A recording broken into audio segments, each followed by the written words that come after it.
Hey, welcome to Aussie Online Growing on Shopify. This is episode 153. I'm sharing with you today the successes I've had with my day one of my Black Friday sale for 2025. And I want to share some key successes I believe, some key reasons I believe has contributed to my crazy success I've had for the first day of my Black Friday sale this year when I compare the data to last year. So my revenue is up on day one of my sale 350% in 2025 when I look at the comparison to 2024. This is just day one. I haven't looked at the whole sale yet because this is day two. I'm only in day two at the moment. So I want to share with you what's happened on day one. And if you listen to my previous episode, which is 153, 152, oh my goodness, I can't remember, about why ads stop working. My little Shopify counter that I have behind me went off 3 times during the recording of that episode. So day two is going well of my Black Friday sale. And this is not a congratulate Pat Rachel on the back episode at all. Please take away some of these successes and my learnings and experience from this episode. And I want you to layer them over your next launch or your next sale promotion. If you're doing Black Friday, then it's probably finished now or it's coming to a close. But if you're doing Boxing Day sale, New Year's Day sale, summer sale, back to school sale, autumn sale, I don't know, any of the upcoming sales or promotions you could create for your brand or product launches, you might be launching a new product or a new collection.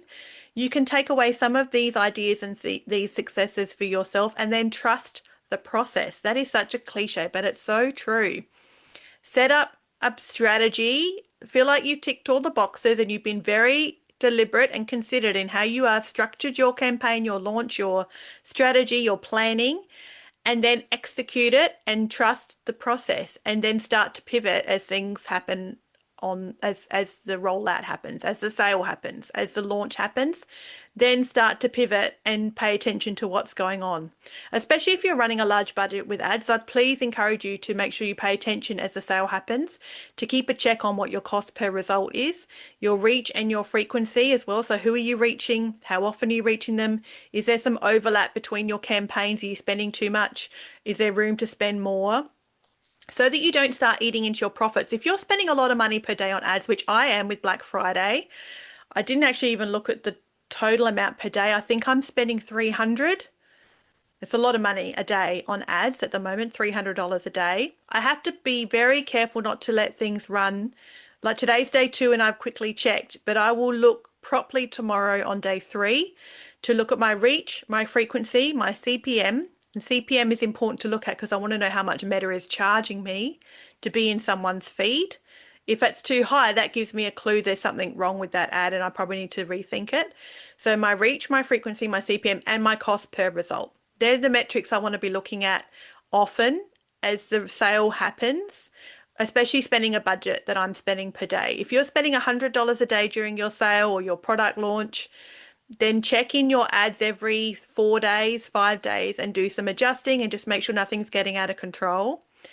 But if you're spending more than that, then you need to be checking more regularly. You might be spending $1,000 a day for your ads.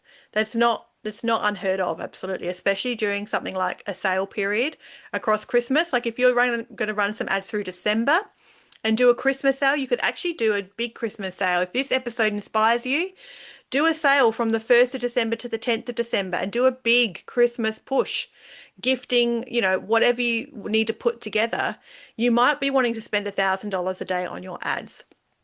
Then you'll need to check your ads a couple of times a day, I would suggest. If you're going to spend that much a day, you want to check them fast. I haven't yet looked after a client who's spending $1,000 a day. Well, I'm sure I'll get there one day, but the principles are the same. It's just how often you want to be checking on the metrics, but the principles are the same. I'm looking at the same metrics for my own ads and I'm spending $300 a day as I am for a client of mine who she is also running a Black Friday sale and she's spending $80 a day. The metrics are the same that I'm looking between both of us. It's just a matter of the time frame which we look at those. But sorry, that's sort of beside the point. I wanted to do this episode about letting you know what went well with my day one of my Black Friday sale launch and what I think contributed to the massive success I had for day one. So my revenue is up 350% for day one of my Black Friday sale for 2025 when I compare it to 2024. I'm going to tell you straight away the things that I think made the difference to that. And then I've got a few screenshots that I'll just quickly skim through and see if there's anything interesting to share with you there. But the things that contributed, I believe that you can take away one of these or all of these to your next sale period or launch are these. For the last 30 days, in fact, the last 5 weeks, I have leaned into top of the funnel ads with Meta and sort of prospecting. I have been less worried is the wrong term. I've been less concentrating or less, I've had less concentration on the cost per result of my ads and getting a profitable sale from Meta. I've been more concerned with how far my ads are reaching and warming up a large audience. So I've been much more concerned with warming the top of my marketing funnel and growing that pool of people that are warm who will then be able to fall into my ads once they start for the sale and also my email for the sale. So I have been spending 5 weeks is probably about fair, on mostly thinking more about ads that have reached further, spending money without looking at the cost per result and sort of looking for the best profit I can for the last 30 days. I have been thinking more about growing that group of warm people. So top of the funnel traffic, warm users. I want to increase my Facebook engage, Instagram engage, video viewers, website traffic, so website sessions, and my Klaviyo email list. That's what I've been concentrating on prior to the start of my Black Friday sale. That reflects in the results I had on day one, because when I look at day one, the split, I actually had 30% of new customers buy yesterday. I'd expected that to be, no, not 30%, sorry, 50%. Let me get that right. I'm going to change it right here while we're talking. 50, save. There we go. My document's updated. I actually had 50% new customers and 50% returning yesterday, which 50% new customers on the first day of my sale is much higher than I had expected it to be. When I look at last year, the vast majority, like over 80% of my customers who shopped day one of my Black Friday sale were existing customers. But this year, 50% of my customers yesterday were new. And that is a clear indication to me that my top of the funnel exercises for the last 5 weeks has done their job. My ads that have been my brand video in an ad, some product demos in an ad, really putting my ads out there and letting the budget run for a long period of time, knowing that that was getting me data and warming up users and being less concerned with making a profit on those ads. I pretty well broke even on my ad spend in October. Basically broke even with my ad spend when I look at the cost of my goods and my ad spend, and my website fees and everything. I didn't make a lot through October profit-wise, but I did know that I was kind of prospecting a lot of new users, which is now reflected in my Black Friday sale because 50% of the people that shopped yesterday were first-time shoppers. What's the very next step in your marketing journey in growing your e-commerce store and finding new customers and converting them profitably? I encourage you to reach out to me for some one-on-one support. If you found your ads haven't worked in the past, top reasons I have seen with my own clients in why their ads stop working is a lack of creative diversity in the account, of exclusions and proper targeting, really helping Meta push to prospective users. And then ads that start to fatigue and circle the drain, that's when you find your costs start to skyrocket and you wonder what is going wrong in your account. When you run ads, your email marketing does better. When you do email marketing, it supports the money you are spending in advertising on Meta by ensuring that customers come back again and again, offsetting the cost you paid to Meta to get that customer for the first time. So there's no like crazy long retainer you have to sign up with me for. We can just work together for 1 month and then you can decide if you want to continue working further or take back the reins and continue to DIY your marketing solution. And why reach out to me for support? Well, for my own e-commerce store, yes, I'm still running my own e-commerce store.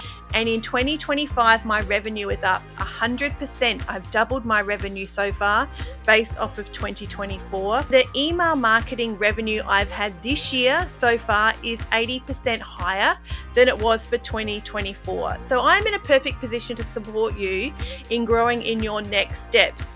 And let's really build out a robust, healthy campaign strategy that's going to see you succeeding long term. I encourage you to reach out to me. You can book a discovery call straight in my calendar.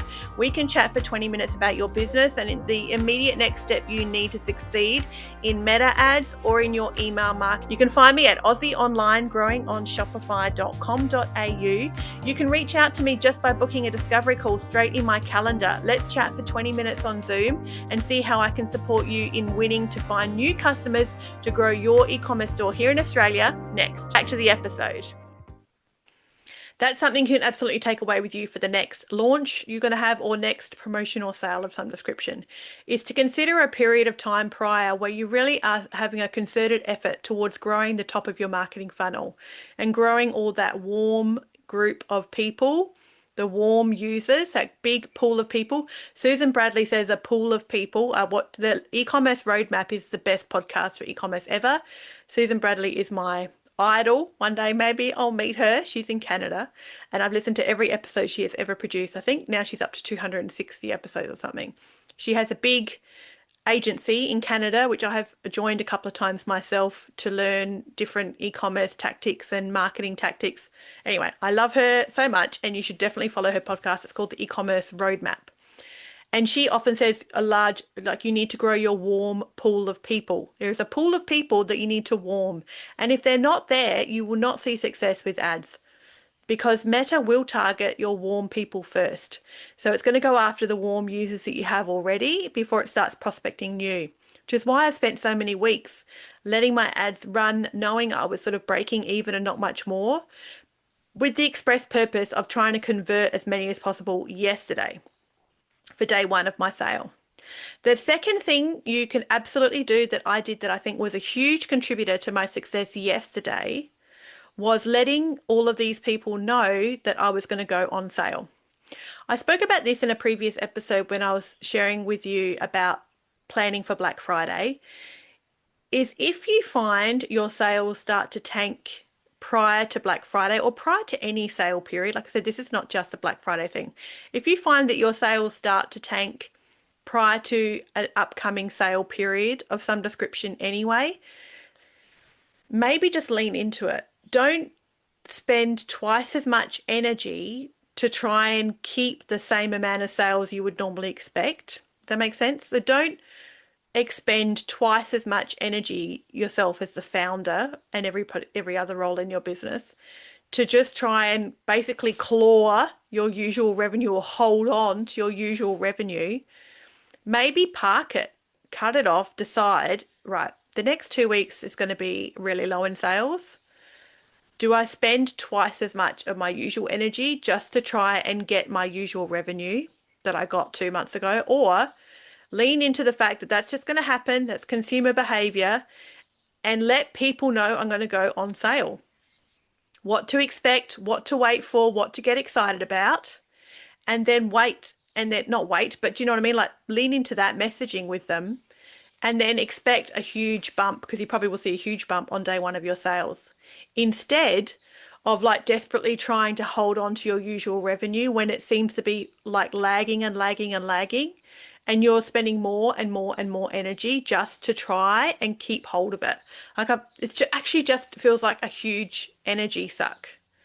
So maybe do that instead. Like decide, all right, let's just let my customers know I'm going to go on sale. Hang about, this sale's coming up, you want to be part of it, jump on my list so you get an email when when the sale goes live. You don't have to do a list, but I would suggest swapping out the pop-up on your website, letting people know that they can jump on your website, they can sign up so that they'll get an email as soon as the sale goes live. It kind of stops people having to worry about catching your organic post or catching an ad when the sale is there. They'll get an email from you. It's a great way to grow your email list. My pop-up that I had for 72 hours before the sale had a submit rate of 12%, which is more than double my usual Klaviyo pop-up submit rate. So 12% of people who were jumping on my website were opting in to know about when the sale started. and I had no sales for those days prior. And now I don't care. At the time, I cared a little bit. It's so hard to just go with the, like I said, trust the process. It's hard to kind of sometimes trust that things are going to work out, but it does make sense. People came to my website, they saw that a sale was coming because I had on the banner that a sale was coming. So basically giving people every reason not to shop for a couple of days prior, but sign up to my pop-up and make sure you're on my list so you'll get an email when the sale goes live. That was a strategy I would do again, 100%, well worth it. The way I know as well that it was worth it is the $400 or $500 I spent on ads the previous few days in letting people know a sale was coming. So I spent some money on ads letting people know a sale was coming. I can now see a lot of sales attributed to those ads once the sale started.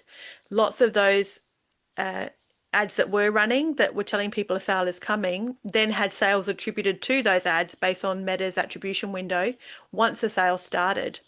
Equally, lots of my email revenue got attributed to my email for the same reason. So I did an email 72 hours before my sale, letting people know a sale was coming. And I sent it to everybody. If you've listened to any of my previous episodes about Black Friday, I'm tanking my deliverability. I'm not tanking it, that's a bit harsh, but I've got a great deliverability score and I'm willing to knock that down a lot for the sake of telling everybody in my little world about my sale and why they should grab something and be part of it. I sent a sale email, like a sale is coming email to all of my emails a few days prior, which is I've never emailed my whole list before. Ever, I don't think. Not since I first started. Ever since then, I've been doing segments. So this is the first time I've emailed my whole list. Yeah, I sent an email to my whole list. I've done it twice now. I'm getting the hang of it during a sale. I'm feeling more comfortable and more confident with it. And lots of the revenue that came on day one yesterday has been attributed to my 2 emails that I sent about the sale is coming. I can't remember which segments I sent them to. One of them was to my engaged segment. One was to all my emails, letting them know a sale is coming. And one of the emails said, like, get your cart ready, because I sent it the 24 hours before the sale was going live. So I knew their cart wouldn't expire. So I sent like a get your cart ready email 24 hours before the sale started, knowing that if people did add things to their cart, it was going to save it for them. So I think it saves it for like 48 hours. That's the second thing. Number 1, lean into top of the funnel meta ads. Number 2, let people know that a sale is coming. The time before, do you let people know a day before, a week before? That's honestly, you need to experiment with that for yourself. Number 3, the marketing psychology I lent into this year absolutely contributed to a better day one than last year, which is this year my Black Friday offer is an up to 50% off. Last year I did a straight 40% off site-wide. Whereas this year I've done an up to 50% off. And one of the things I have included as a high discount, I think it's 40% off, is my bestseller. I purchased heaps of my bestseller inventory a couple of months ago and got it on a boat so that it wasn't costing me air freight.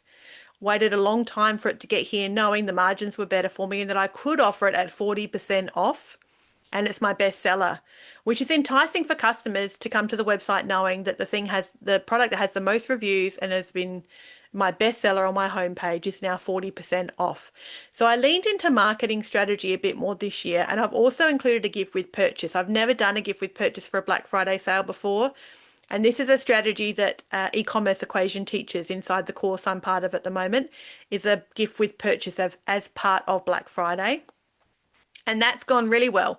Yesterday for day one, I moved 30% of my gift with purchase stock. I probably didn't buy enough gift with purchase stock when I think about the sale and how long it's going to run for. But nevertheless, I don't mind it's moving. That's all that matters to me, is it's moving. If it sells out, it sells out. I'll find something else to replace it with.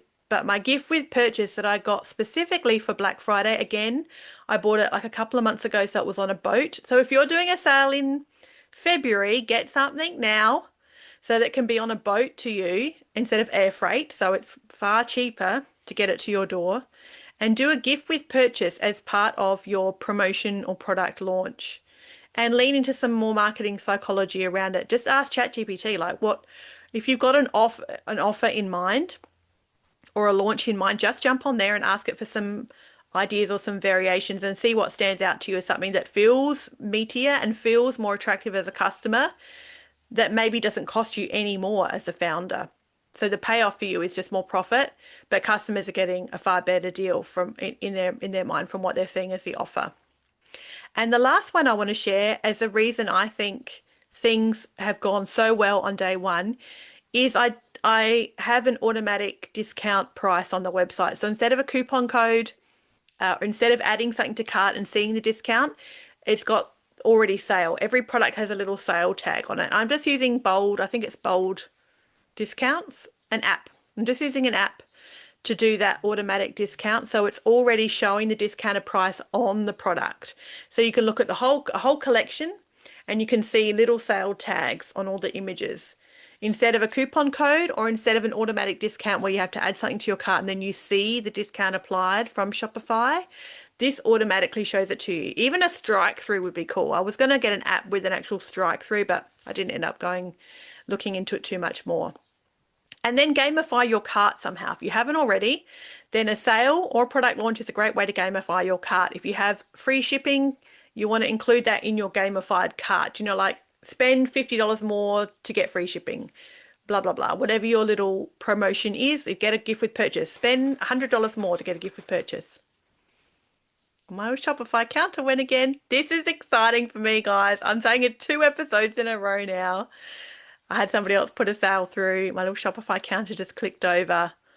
I never talk about this on my podcast episodes, so I feel like I want to take a little mini break to celebrate. Yay! Thank you, whoever it was that placed that order. It's very exciting. I hope they enjoy their up to 50% off and their gift with purchase and whatever else they bought on the website. I have to have a look after. That is my last one as far as things that I believe made a significant difference to day one. And significant as in 350% more revenue yesterday than I got on day one of my sale in 2024.